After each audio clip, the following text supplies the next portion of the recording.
Hi guys! Ito na naman po yung kusinerong Batanggenya at sa araw na ito ay magluluto tayo ng pusit, adobong pusit ala kusinera. Tara, mabilis lang to. Meron ako ditong kalahating kilong pusit. Ilinis ko na at hiniwa-hiwa. Tapos meron din akong sibuyas, bawang, kamatis, konting luya at siling haba. Yan yung ilalagay natin. Gagamit din syempre tayo ng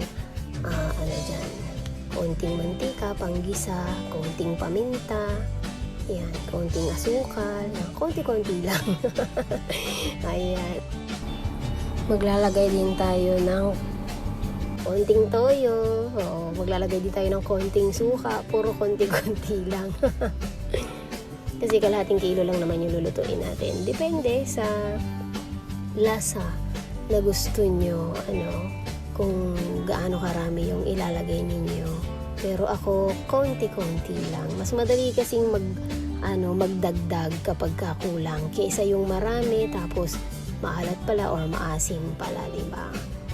Mas madaling remedyohan yung matabang kaysa yung sobra. Okay, simulan na natin ang pagluluto natin.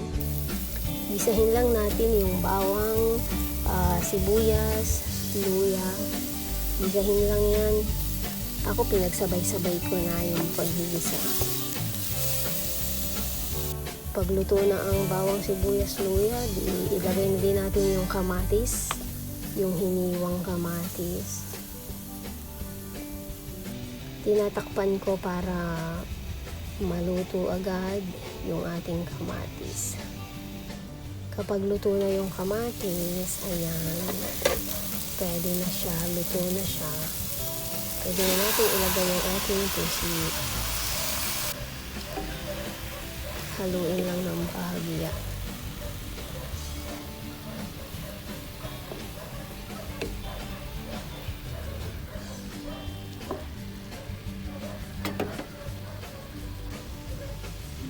Naglagay ako ng paminta. Konting paminta lang. Pwede na din naman tayo maglagay ng toyo.